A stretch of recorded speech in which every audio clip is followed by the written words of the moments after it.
चलिए भारतीय संविधान के सफर को समझते हैं कि कैसे ये संशोधनों के जरिए बदलता गया। तो क्या संविधान पत्थर की लकीर है? बिल्कुल नहीं, इसे समाज के साथ बदलना ही पड़ता है।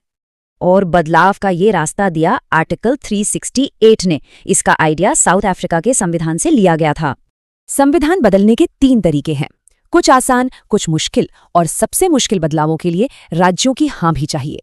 तो सबसे पहले चलते हैं 1950-60 के दशक में, जब एक नए देश की नींव रखी जा रही थी।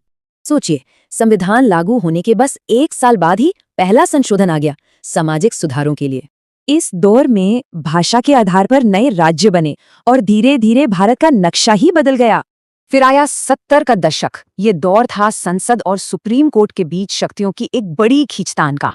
इमरजेंसी के दौरान आए 42वें संशोधन को तो मिनी संविधान ही कहा जाता है। इसने सब कुछ बदल दिया।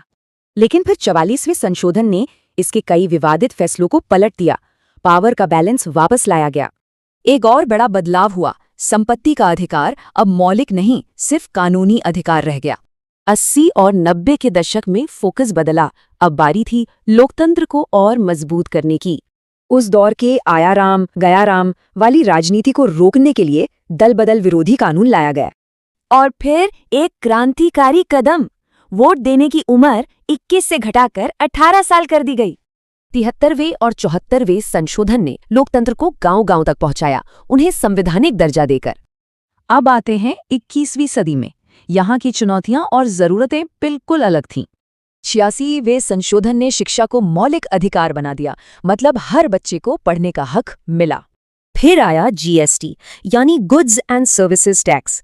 एक देश एक टैक्स का आइडिया। हाल में आरक्षण का दायरा और बढ़ा, पहले आर्थिक आधार पर ईडब्ल्यूएस को और फिर महिलाओं के लिए।